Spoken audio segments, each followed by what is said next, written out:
Luka wayitiin na dhukkuba xabalan deemaa ba'eeraa gu'el. Maamira dammaraanii namichi biyyatti qonqolaa godhee dinnicha akka odaa boyi takka dhaabee gara kumtaala meeqaa galchee miillisi irsaadhaan gara bulchee. አሳዘነኝ ያገበሬ ሲያርስ ከርሞ ቪዲዮ ከና namni hundumtuu sheerii akka gootan gammanumaan isin gaafadha. Guyyaa kaleessaa gimbii keessatti mana qulqullummaa qulqulleettii Kidaana Mihrati keessatti namni maqaa isaa luba yookaan moloksee jedhee maqaa adda addaatiin kan of waamu nama mana qulqullummaa Kidaana Mihrati keessatti qabame. Kan inni dhaabatee dagamaa ture garuu manni qulqullummaa sun nagaa kan arganne akka jeeqamtu dhiigni akka Tolli kee badaa badee deebisaa naatoon kee haalaan nama naasisaa ajajaan samii utubdee dhaabdee dhugaa dubbachuuf na ajaa'ibdee. Maqaa Abbaa, kan Ilmaa, kan Hafuura Qulqulluu Waaqa tokkotti ni amannaa. Amiin. Kabajamtootaa fi jaalatamtoota maatiiwwan Waaqayyoo hordoftoonni chaayinaalii dhangaa lubbuu hundi keessanuu bakkaaf lafa jirtanitti nageenya Waaqayyoo isiniif haa baay'atu. Akkam jirtu galanni ulfinni Waaqayyoodhaaf haa ta'u nagaa kooti. Viidiyoo kana keessatti kan waliin ilaallu asuma biyya keenya kutaalee biyyoota adda addaa fi godinaalee adda addaa keessatti akkuma waliigalaatti jechuudha yeroo ammaa kana Waaqayyoon tajaajiluu caala daabiloosiin tajaajiluudhaaf hojii ammeenya isaanii addunyaa kanaa fi dhala namaa irratti babal'isuu fi ammeenya isaanii cimsuudhaaf jecha tajaajiltoota mana kiristaanaa keenya fakkaatanii karaa adda addaatiin mana kiristaanaa keessas mana kiristaanaatiin alas uffata mana kiristaanaa kan ta'e kan lubootaa, kan daaqonootaa, kan barsiisotaa fi tajaajiltootaa uffachuudhaan uummata kan burjaajjessaa kan rakkisaa jiranii fi hojii ammeenyaa daabiloosii kallattii adda addaatiin kan babal'isan hedduu isaanii amma ifa bahaa jiru jechuudha. Duratti dhoksaadhaan iccitiidhaan kan deemaa turan Waaqayyoon amma ifa isaan baasee hojiin ammeenya isaanii akka mul'atuu fi uummanni beekee akka irraa of eeguuf Waaqayyoon karaa adda addaatiin ajaa'iba isaa raawwachaa ture. Kanaaf egaa nutis gaheen keenya inni guddaan warroota akkanaa kanarraati hawaasni keenya akka of eeggatuu fi amma nuuf danda'ame hundatti hawaasni akka inni beeku taasisuun dirqama keenyaadha. Sabni koo barumsa dhabuudhaan badeera jedheera waan ta'eef macaafni qulqulluun. Kanaafuu namni kamuu beekuu dhabuurraa akka hin banne beekee akka irraa of eeggachuu danda'uu fi kallattii nu danda'ame hundumaan hawaasa biraan gahuun barbaachisaa waan ta'eef isinis egaa viidiyoon kun namoota hunduma bira akka qaqqabuuf sheer gochuudhaan haaraa taatanii gara chaayinaalii kanaatti dhuftan immoo sabiskiraayib gochuudhaan laayik gochuudhaaniin akka nu wajjiniin turtan isiniin jecha mee daftaroota xonqaa'ota luboota mana kiristaanaa keenya fakkaachuudhaan hawaasa keenya burjaajjessaa jiran bifa kamiinis akka isaan deeman jalqaba irraatii viidiyoowwan qophaa'an keessaa asuma kutaa biyya keenyaa keessa jechuudha Wallagga Gimbiitti jechuudha mana kiristaanaa qulqulleettii Kidaana Mihratiitti waan raawwate tokko isin daawwachiiseen walitti deebinaa jechuudha. Viidiyoo kana namni hundumtuu sheerii akka gootan gammanumaan isin gaafadha. Guyyaa kaleessaa gimbii keessatti mana qulqullummaa qulqulleettii Kidaana Mihrati keessatti namni maqaa isaa luba yookaan moloksee jedhee maqaa adda addaatiin kan of waamu nama mana qulqullummaa Kidaana Mihrati keessatti qabame. Kan inni dhaabatee dagamaa ture garuu manni qulqullummaa sun nagaa akka hin arganne akka jeeqamtu dhiigni akka dhangala'u ummatichi akka waliif hin galle jaalalaaf nagaan akka hin jiraanne kan taasisu kitaabni dagamaa ture akkuma isin argaa jirtan mallattoowwan jawwichaa yookaan mallattoowwan seexanichaa irratti kan mul'atu jawweewwan adda addaa bofawwan adda addaa kan irratti mul'atudha. Gamanumaan kan isin hubachuu qabdan namni kun uffata mana kiristaanaa keenya kan fakkaatu yoo uffates namni kun ofii isaatii garuu tajaajilaa mana kiristaanaa keenya akka hin taane fakkeessaan akka uffataa jiru beekuu qabdu. Ganda Duwwaa 4 keessatti kitaaba inni irraatii daggamu ittiin nama naafa taasisu jaalaleef nagaan akka dhabamu kan taasisu kitaabichi Ganda Duwwaa 4 keessatti guutummaa guutuutti harkuma namicha sanaatiin gubateeti jira. Humni seexanaaf afurri seexanaa nurratti hin danda'u nurratti. Akkuma viidiyoo kanarraa argitanii mana kiristaanaa qulqulleettii Kidaana Mihrati keessa seenuudhaan jechuudha. Namichi kun kitaaba xonqolaa kana wajjiniin kan inni qabame jechuudha. akkuma kitaabicharraa argaa turtan jechuudha. Fakkiilee bofaa adda addaa kan ofirraa qabu, jireenya ilma namaa kan jeequ, hojii diiyaabiloos galmaan gahuudhaaf bataskaana keessa dhaabbatee utoo inni dagamaa jirutti kan namichi kun qabame. Kan baay'ee isin ajaa'ibu ilaala. Amma egaa tajaajiltoota mana kiristaanaa keessa jiran hundeedhaan buqqisanii tajaajila dhugaa akka isaan hin kennine. Manni kiristaanaa sadarkaa addunyaatti cimtee ijoollee ishii barsiifattee gaabbii galchuudhaan gara fooniif dhiiga waaqayyootti ijoolleen ishee akka hin deebine taasisuudhaaf. Bakka namoonni itti baay'atanii fi itti heddummaatanitti seenanii hojii ammeenyaa kana raawwachuun maaliif barbaachise kan jedhu sirriitti hubachuun barbaachisaadha jechuudha. Namni kun egaa maaliif gara kanatti kan inni dhufe kan jedhamuu fi obboleessi keenya kun waa xiqqoo irraa dubbatee ibseera jechuudha. Uummanni akka nagaa hin arganne, bataskaanni sun akka hin cimne, akka hin guddanne, nagaa akka hin arganne, sabakaa gubaa'een koreen bataskaana sana akka waliigaltee hin arganne, afaan uummataa fi afaan tajaajiltootaa akka tokko hin taane, waliigalteen bataskaana keessatti akka hin cimne, namni gaabbii galee gara fooniif dhiiga waaqayyootti akka hin deebine, namni amantaadhaaf iddoo akka hin kennine taasisuudhaaf bataskaana keessaatii uummata yaasuudhaaf jechuudha. Namni kun jechuudha otoo inni bataskaana keessa dhaabbatee dagamuuti kan inni qabame. Sa'aatii hawaasni qiddaasadhaaf ol galanii, tajaajilaaf ol galanii dhaabbatanitti, sa'aatii sirna galatoo irra jiranitti jechuudha.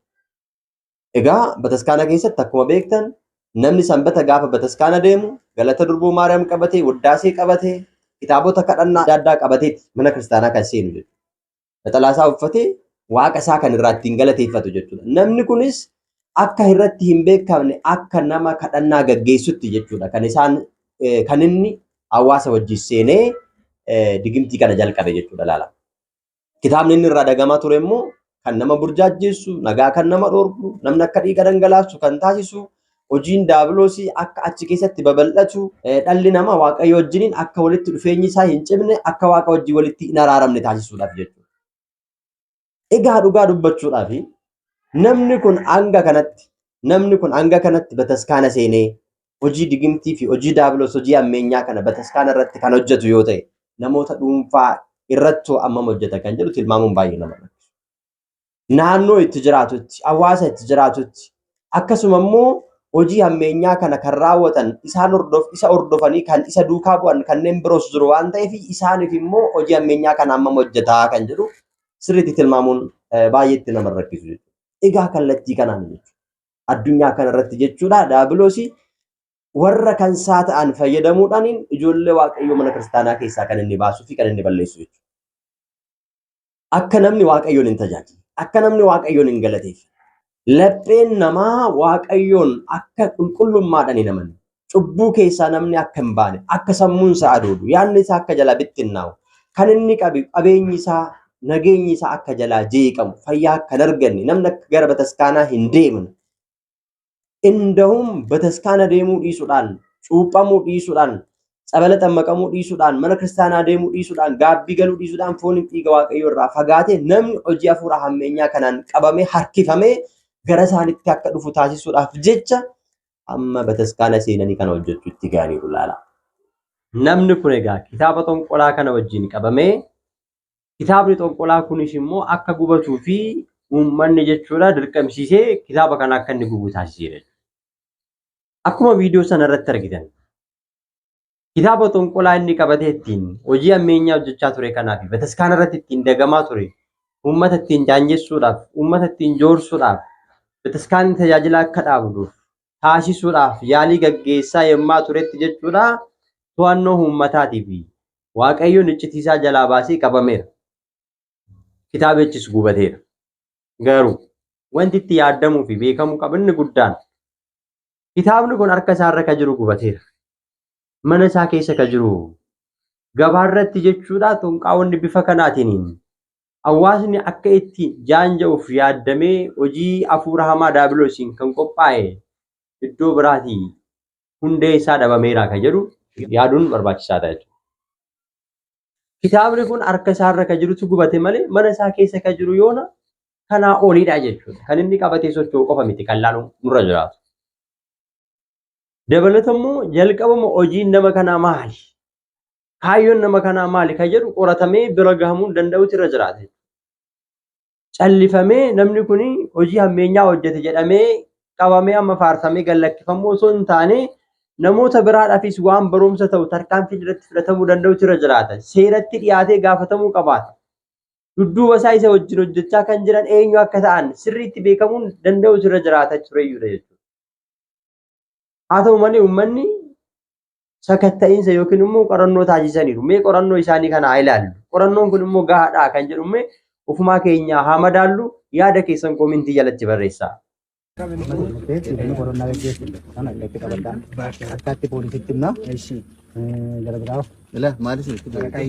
Kitaabni inni baatee jiru immoo nama ajjeesina. Isiniif kitaaba kana harka bushinan. Sa'aatii sagalee kaasee kitaaba kana waan isin beeku qabdanii qullaa isaa irra laa qullaa akkaataa isaa sadalteera qabisee kana malee paantii illee uffachaa hin jiru. Maal barbaachisaa qullaa isaa akkatti gangalatutti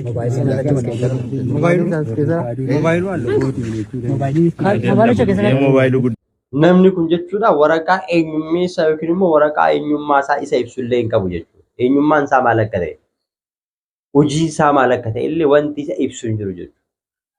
Kitaaba daftaraa kana kitaaba xonqaa'ee kana wajjin kan inni qabame jechuudha. Haala nama akkanaa seeratti dhiyeessuu kan hin dandeenye nama akkamiiti kan seeratti dhiyaatu? Namni akkanaa kan hin gaafatamne nama akkamiiti kan gaafatamu qabaatu?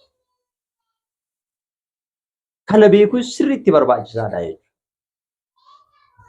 Maaliif biyya keenya keessatti namoonni hojii ammeenyaa akkanaa hojjetan kun itti gaafatamummaan isaanii maaliif irra ilaala? Namni yakka raawwate, namni hate, namni nama ajjeese hidhaa waggaa hedduutiin umurii guutuudhaan itti faradamaa jira. Kun immoo karaa hin beekamneen hojii hafuuraa hamaa fayyadamuudhaan nama ajjeesaa, nama jaanjessaa jira. Maaliif taadhaa biyya keenya keessatti warreen akkanaa irratti maaliif firriin fudhatamudha? Moo hojiidhuma isaan hojjetan kanatu warra itti gaafatamummaa seeraa kana qabanuu akka isaan kana hin murteessine daangessee laata? Baay'ee kan nama gaddisiisudha jechuudha. Namichi kun viidiyoo kanarratti akkuma argitan hawaasni ennaa heeruu kennutti jechuudha. Uffata amma uffatee jiru kanaan alatti jechuudha. Gubbaarraan kan uffate alatti qullaadha. Namni kun jechuudha qullaa isaa akka gangalachaa turettidha jechuudha kan inni qabame jechuudha. Mana namaarra kan gangalatan, oddii namaarra kan galatan, maasii namaa keessa kan gangalatan, jireenya namaa kan jeeqan, mana namaarratti waa ka darbatan, gaa'ela namaa diiguudhaaf, fayyaa nama dhorkuudhaaf, amma immoo darbanii aga bataskaanatti seenanii zellaquudhaan jechuudha hojii ammeenyaa kana kan isaan raawwatan. Nama kadhannaa gaggeessu fakkaatanii kitaaba daftaraa qabatanii bataskaana irratti dagamanii deemu jechuudha. Baay'ee ulfaata jechuudha laala. Ammam ogummaan daabiloos addunyaa kana ammam akka inni qabatee fi ammam akka inni buufate tilmaamuun asirraa kaanee nama rakkisu. Mee itti fufnee viidiyoo kanaa ilaalu. bukkee bulee macaafa inni baatu immoo macaafa ortodoksii keenya baay'een isaa jira macaafa kana jechuudha. Mee waraqaa eenyummaa kee fideessaa dhuftee hin jettu ani hin qabu. Albeergoo iddoon buluun asaayyee kan harkaa fuune nootu. Innaa hin qabdu waraqaa waan tokko gaafa gaggaafannu jechuudha. Babaasutti kee mucaan kun amma silaan namaa ta'e. Garuu akka seera mana qulqullummaa keenyaatti jechuudha. Qoobiin nuffatu kun qamisiin nuffatu kun keenya ana qeesiin uffachuu hin danda'u jechuudha. Monoksee. Ani sana ajaa'ibu jechuudha. Waraqaa eenyummaa hin qabu. Mucaa biratti argitan kanallee qabateetti kan inni deemu eessaa akka inni fidellee hin beekamu. Kiyya miti jedheeraa jedhame. Yoo yookiin tokko jalaa jaanjessee hojii ammeenyaa kana ittiin hojjechuudhaaf yookiin immoo shaakalchiisee isa illee akka inni hojii kana hojjetuuf kan inni gochuudhaaf qabatee deemaa jiru jechuudha. Kitaabonni inni qabatee deemaa socho'aa jirullee kitaaba mana kiristaanaa keenya takkittiin illee kan keessa hin jirree fi kitaabota dabtaraati jedhamaati jira. Egaa hawaasni keenya heewwaan uumaa hin beekne jechuudha. Waan uffata qeesii uffatee jiruu fi fannoo waan harkatti argee fi dhaqee abbaa na hiikaa jedha jechuudha. Abbaa kottaa mana naalachaa abbaa akkasuma godhaa jedha jechuudha. Gaafa ol seeninni hojii dabaasaa jechuudha. Bataskaana irratti kan hojjetu sirratti hojjechuu dadhabaa. Tilmaamaa ilaalaa jechuudha. Namni bataskaana irratti dhaabbatee dagamu gaafa namni tokkootu abbaa na gargaari gara mana kiyyaatti ol seenaa mana kiyya naaf raccaa jedhee gaafa abbaa gaabbii si godhadha jedhee itti siqu nama kanarratti maal hojjechuu danda'a jedha yaada jechuudha. Bifa kanaan egaa hawaasni keenya hedduu isaanii kan miidhamaa jiran jechuudha. Abbaa gaabbii fakkaatanii kan seenan, qoobii monoksee kaawwatanii monoksee fakkaatanii, kaayinii fakkaatanii, fannoo qabatanii kan seenan hojii ammeenyaa kan hojjetan kitaaba tuullaa tokko kan isaan qabatanii deeman kan bataskaanaa osoo hin taane kitaaba dabtaraa kitaaba daabiloosii qabatanii seenanii harkisanii diiyaabiloosiin mana namaa keessa kan galchan. Akka nagaan dhabamu, gaa'illi namoota akka diigamu, fayyaan akka dhabamu kan goosisan jechuun bifa kanaan. Hararraa jammartanii egaa of eeggachuun barbaachisaadha. Viidiyoo kanarraati sirriitti barattaa jechuudha. Abbaa gaabbii gaafa qabattan eenyummaa isaa addaan baasaa beekaa ilaalaa. Hidduu isaanii jechuudha amma biyya keenya keessa kan jiran abbootiidha akka jedhaman mana kiristaanaa keessa kan tajaajilan tsabalaa kan cuubaa jiran dabalatee jechuudha. Iftuu kan hin jenne waaqayyo si haa eegu si haa eebbisu jechuu kan hin dandeenyedha jechuudha. Maaliif hojiin hidhaan isaanii jalaa hiikkata waan ta'eef waaqayyo si haa eebbisu waaqayyo si haa eegu hin jedhan jechuudha. Callisanii masqalii si dhungachiisanii jechuudha. Masqaliin kun kana waaqayyo akka isaan ittiin tajaajilaniif itti kenname yookiin immoo fudhatan osoo hin taane ittiin fakkeessanii abbootii fakkaatan ittiin saba hidhuudhaaf jaanjessuudhaaf kan qabatanii ittiin socho'an ta'uu isaati. Uffannaan isaan uffatanii jiran uffata tajaajilummaa mana kiristaanaa keenya manni kiristaanaa keenya tajaajilaadhaaf laatte osoo hin ta'in ofii isaaniif kan of muudan diiyaabiloosiin warra tajaajilan waan ta'eef sirriitti sakatta'uu fi beekuun barbaachisaadha. Hafuurota hundumaa nama ninaa jedhameera. Tokkoffaa Yohaannis boqonnaa 4. Hafuurota hundumaa nama ninaa qoraa ilaalaa akkuma jedhame nama hundumaa qorree ilaaluun barbaachisaadha. Karaa namaati waan ta'eef diiyaabiloosiin hojii isaa kan hojjechaa jiru waan ta'eef. Amma asirratti maal harkaa fuunee gaafa qorannoo jechuudha. Wayyaa kana lammaffii uffattee argamteennaan seeraan akka mana qulqullummaa keessatti harkaan sirriitti uffata aggadamee jiru kana al lamatti tsaafame jechuudha. Sadii iddoo sadiitti jechuudha kana qorattu as keessaa garuu hidhata lama baay'ee qabachaa. Nuun amma gara maalitti gara fannoo kana. Akka amma namoonni kun yeroo kannaa jiranitti namni kun kanaan durallee al lama al sadii akka uffata kana uffatee hin sochoone mana kiristaanaatiin xalayyaan akeekkachiisaa kennameef jira kan jedhudha. Kan isaan fuudhanii amma dubbisaa jiran kun kan argitan kun jechuudha. Maal kun gahaadha? Xalayyaa akeekkachiisaa itti kennu qofti gahaadha. Manni kiristaanaa seeraa fi dambii ittiin bulmaataa qabdi. Gaafa uffata ishii fuudhanii, gaafa fannoo fuudhanii, gaafa meeshaa mana kiristaanaa fuudhanii hojii hammeenyaa ittiin hojjechuudhaaf dhimma itti ba'an manni kiristaanaa keenya maaf seeratti dhiyeessitee na dabsiisne. Akeekkachiisaniiru dhiiseeree namichi kun xalayyaa sana qabateeti baraarraa kan hojii hammeenyaa kan hojjechaa jiru. Manni kiristaanaa keenya maaliif dambii dhabde?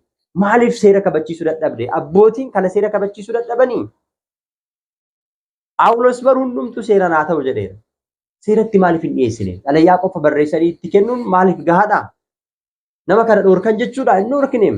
Kunoo har'as xalayyicha baatee ittiin hojjechaa jira. Xalayyichi baatee mana kiristaanaa irratti hin da'uun hojii kana hojjechaa jira. Uummanni mana kiristaanaa keessa jiran akka jaanjaan gochaa jira. Taada manni kiristaanaa keenya maaliif? Abbootiin mana kiristaanaa keenya maaliif asirratti of ilaaluu dadhaban? Moo namoota waan akkanaa hojjetan deeggaru laata? Kun gaafii hunda keenyaa ta'uu danda'u irra jiraata. Kanaaf jechuudha mana kiristaanaa keenyaaf sagalee ta'uu danda'u nurra jiraata jechuudha warra akkanaati. Mana kiristaanaa keenyaaf sagalee ta'uu danda'u nurra jiraata warra akkanaa baasuudhaaf.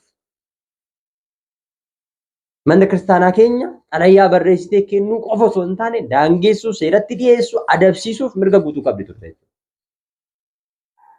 Kanaafuu kun hundumaaf barumsa ta'uudhaan kanaan booddee manni kiristaanaa keenya seeraa fi dambii mana kiristaanummaa keenyaa eegdee abbootiin achi keessa jiran akka gaggeessan gochuuf sagalee ta'uun barbaachisaadha.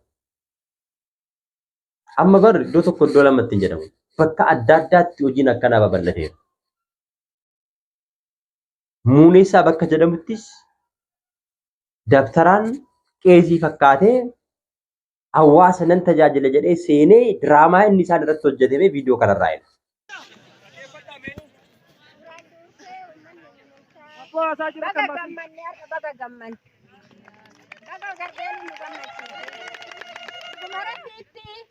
Luka wayitiin na dhukkuba xabalan deemaa baheeraa gu'el. Maammiraa dammaraanii namichi biyyatti qonqolaa godhee dinnicha aga odaa boyi takka dhaabee gara kumtaala meeqaa galchee minnisi irsaa gara bulchee.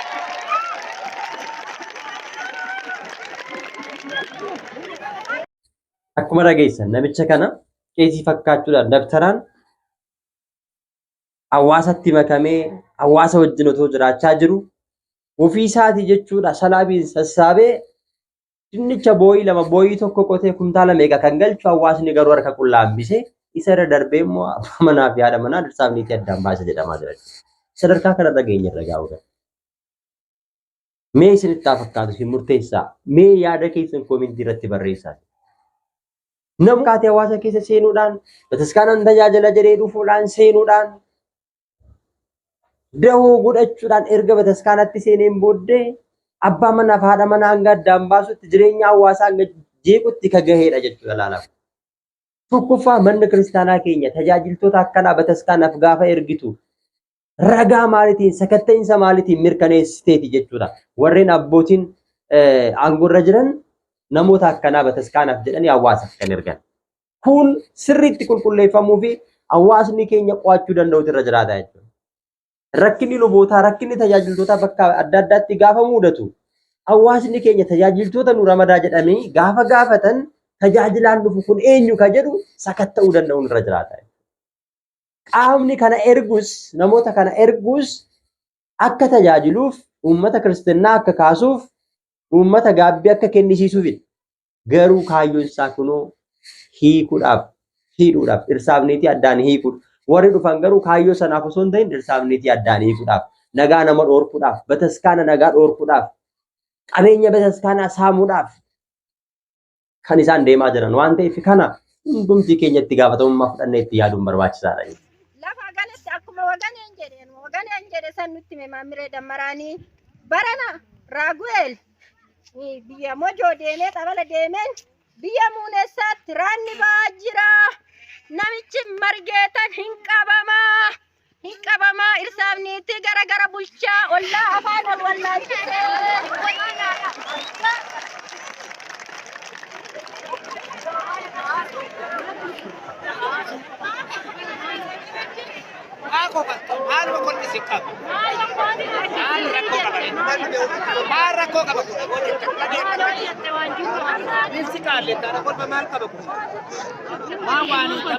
Ilaalaa jechuudha. Wallaafaa wal wallaalchisee abbaa manaa fi haadha manaa adda bulchee uummata eebba dhoorkee nageenya dhoorkee boqonnaa dhoorkira jechuudha. Namichi tokkichi hawaasa naannoo tokko jiru irratti kana kan hojjetu yoo ta'e namni lama namni sadi immoo kana caalaa hammam hojjeta jedhaa yaada tilmaamaa jechuudha. Dabalataan viidiyoo kana keessatti caacataa uummataa kana dhaggeeffattaniitu jechuudha. Sagaleen mormii kan biraallee hin jira jechuudha. Maaliif kofaltu maaf dubbattu ka jedhu jira jechuudha. Kaan immoo maaliif yoo dubbatame yoo kolfame dhugaa jirudha kan dubbatame jiru kan jedhan jiru jechuudha. Yaanni hawaasaallee bakka lamatti akka cabee jiru hubachuu danda'u nurra jiraata. Kana jechuun warri isa deeggaran isa bira dhaqanii nama kan xaxan kan hidhan maallaqa kennanii fi birrii kennanii fi abaluun akkas naa godhi kan jedhan kan isa wajjin jiran illee kan biraa hawaasa kana keessa akka jiran agarsiisa. Dhaabbanneef ilaaluun barbaachisaadha. Har'as bar warra hojii akkanaa hojjetan qofa osoo hin ta'in warri hojjisiisanis ollaa keenya, fira keenya, naannoo keenya bakkaa fi bakka jiraannu hundatti kallattii adda addaatiin kan baay'atan hojii daabiloos hojjechuudhaaf leenjii kan fudhatan hedduu isaaniitu jiru. Warra akkanaa wajjin walii galan jechuudha. Abalummaaf argate, fayyaa maaf argate, jireenyi isaa maa isaa miidhage, maana caale jechuudhaaniin maallaqa isaanii baasanii, buukirraa hir'isanii, sangaa isaanii gurguranii nama ajjeesuuf, nama barbadeessuudhaaf, fayyaa nama dhorkuudhaaf kan hojjetan beekatu jiru. Ollaa keessan keessatti sakattaa ilaalaa. Afaaniin warra nama jaalatan fakkaatanii, arraba mi'eeffatanii warra akkanaa jechuudha. Yeroo hunda garuu bataskaana kan deeman naxalaa kan uffatan achii deebi'anii garuu hojii nammeenyaa isaan hojjetan hedduu kan nama gaddisiisu jechuudha. Namni kana irratti hirmaatu kun namni kan hojjetu dhumni jireenya isaa hin bareedu waan ta'eef lafa irratti ammana kan awwaarradamu waaqa biratti immoo samii irratti kana caalaa awwaarradama waan ta'eef kun nama salphisa hojii salphinaati waan ta'eef seera keessa deebii boqonnaa 18 lakkoofsa 9 irratti namni duumessa ilaalee ooda dubbatu qoricha kan namatti godhu kan nama dawweessu inni saba kiyya keessa abaarramaadha jedhameera waan ta'eef warra kana warra abaarraman waan ta'eef iyyuu abaarree waaqayyo jala deebi'uun barbaachisaadha. Kanarraa barachuun barbaachisaadha. Kanaan dura otoo hin beekin otoo hin baratin itti fakkeessanii rakkoon qabu siifan godhaa abaluun siifan akkas godha jechuudhaaniin maallaqa fudhatanii sossobanii warri akkana godhanis goosisanis jiru. Warra akkana egaa otoo adaba bitatanii qabu. Lafa kanarratti eenyullee itti murteessuu yoo dadhabe waaqayyoon gatii hojii isaanii hundaaf iyyuu hin kaffala waan ta'eef. Kanaaf iyyuu of eeggachuun barbaachisaadha uummata waaqa. Egaa addunyaa kanarratti hojiin daabiloos kallattii arfaniin bakka adda addaatti diriireera. Yeroo kana kadhachuu, sagaduun, soomuun, gara waaqayyootti ba'uun, fooniif dhiiga waaqayyoo fudhachuun barbaachisaadha. laphee ofiidhaan gara waaqayyotti deebi'uun barbaachisaadha. Sana keessatti immoo karaa kan nama dabarsan abbootii mana kiristaanaa turan hedduu isaan immoo kanaan qabamaniiru waan ta'eef iyyuu isaanuma kanayyuu gara gaabbiitti gaafa dhiyaannu sirriitti of eeggannoodhaan deddeebi'uu fi ilaallachuun barbaachisaadha jechuudha.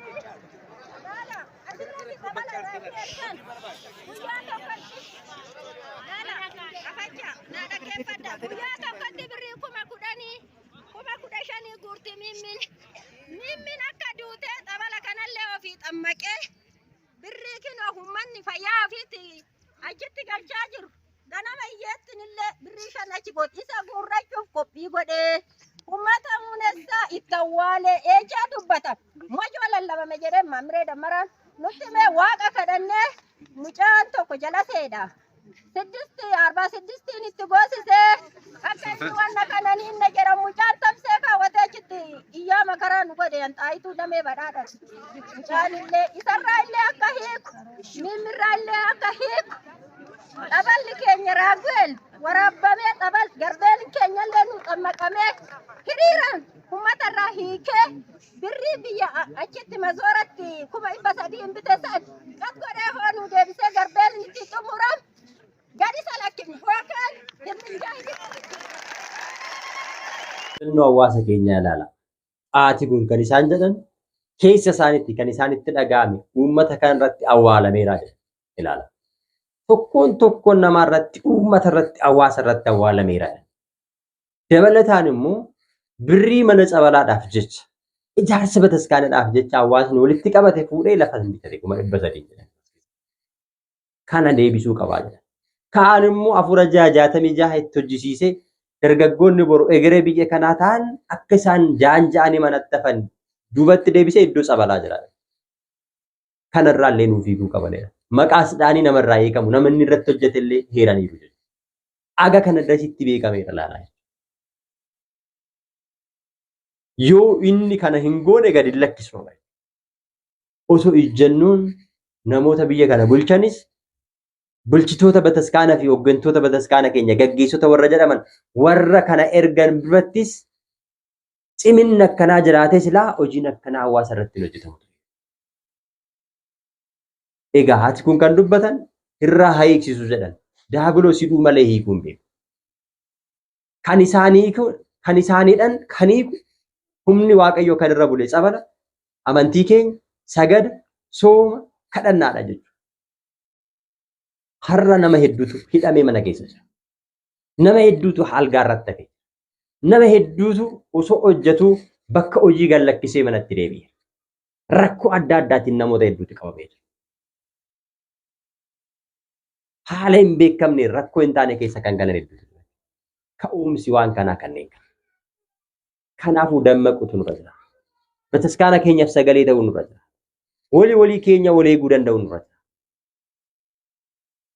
Luboota fakkaatanii, qeessota fakkaatanii, barsiisota fakkaatanii, tajaajiltoota fakkaatanii gara bataskaanatti gaafa dhufan haalli adeemsa isaanii maal fakkaata? Maal fidanii dhufan?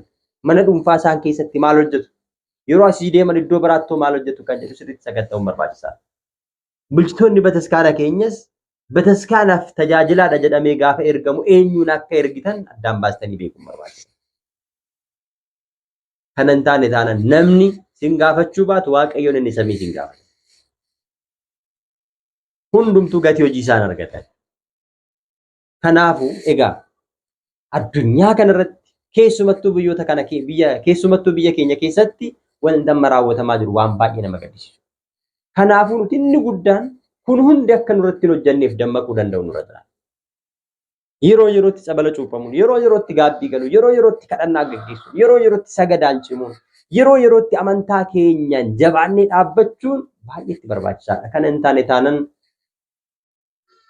hojii hammeenyaa daabiloos isa isaan ittiin hojjetan kanaan qabamne akka manatti nafneef akka kufnee nafneef jabaachuun barbaachisaadha.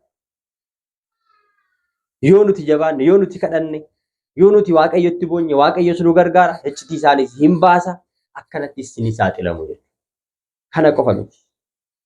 Kanaa olitti hojii gurguddaa fi hammeenya ta'e kan hojjetanii qabamanii viidiyoon isaanii nu harka jiru. Kutaa itti aanu keessattis ni ilaalla. Kanarraa barachuudhaan amantaa keessanitti cimtanii sababiisa namoonni hedduun qeesonni akkana godhu jedhanii qeesotaaf jecha luboota warreen taane luboota fakkaatanii qeesota fakkaatanii namoota dogoggorsiisanii bataskaana keessaa baasanii addaraatitti guuraa jiru waan. Isaan laaluudhaan kan badan hedduu jiru waan ta'eef kunneen kun kan bakka nun buune ta'uusaa beekuudhaan amantaa keessanitti cimtanii dhaabbachuun barbaachisaa akka ta'e ergaa biyya dhumaa. Viidiyoo kana sheer godhaa. Namoota biraa akka gahuuf laayik godhaa. Warri haaraa taatan immoo sabiskiraayib godhaa. Kutaa lammaffaan angolitti deebitti nagaan tura. Osoo ati leektaa.